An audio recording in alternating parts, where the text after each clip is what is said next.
ఈ రోజుల్లో ఏమన్నా కింగ్డమ్ లివింగ్ ఉందా? ఏమన్నా రాజ్యం కోసం బ్రతకడం ఉందా? ఏమన్నా పోగొట్టుకోవడం ఉందా? నేడు మా అనుదిన ఆహారం నేడు మాకు దయచు. ఈ రోజుకి ఈ రోజు అంతే. అంటే కొంచెం వరకు ప్లానింగ్ ఓకే, కానీ మితిమీరి తరాలు తిన్నా తరగని ఆస్తి, పిల్లలు వాళ్ళ పిల్లలు క్షేమంగా ఉండే అంత ఆస్తి ఏం చేసుకోవడానికి?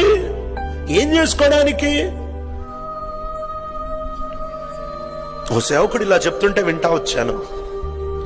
మనం కట్టుకున్న ఇల్లు, మన బ్యాంకు బ్యాలెన్స్లు, మన జీవిత విధానం చూసి యేసు ప్రభు వస్తాడు నేను వెళ్తాను అని నవ్వుతే అంతకంటే పెద్ద జోక్ లేదంట. వెళ్ళిపోయాడు ఎవడన్నా ఇంత పెట్టుకుంటాడు ఇక్కడ, వెళ్ళిపోయాడు ఎవడన్నా ఇంత పోసుకుంటాడు ఇక్కడ. ఎంతో అంతే. నీతిమంతుడు విశ్వాస మూలంగా జీవిస్తాడు. ఈ ప్రార్థన చేయగలవా? నీకింత ధైర్యం ఉందా? ఈ ప్రార్థన నీ గుండె మీద చేసుకొని నిజమైన మనసుతో ఉపవాసం ఉండి ఎప్పుడన్నా చేయగలవా? అగూరు చేసిన ప్రార్థన, పాత నిబంధనలో ఈ మనిషి చేసిన ప్రార్థన నువ్వు చేయగలవా? ప్రభా, నేను విశ్వాసంతో జీవించాలి ప్రభా. నాకు 2 ప్రేయర్ రిక్వెస్ట్లు. 1, నేను అబద్ధాలు ఆడకూడదు.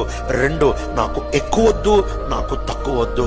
నాకు ఏ రోజుకి ఎంత కావాలో, బతకడానికి ఎంత కావాలో అంత ఇవ్వు ప్రభా. అంత ధైర్యం ఉందా? అలాంటోడికండి ఈ మాట రాశారు, నీతిమంతుడు విశ్వాస మూలంగా జీవించును.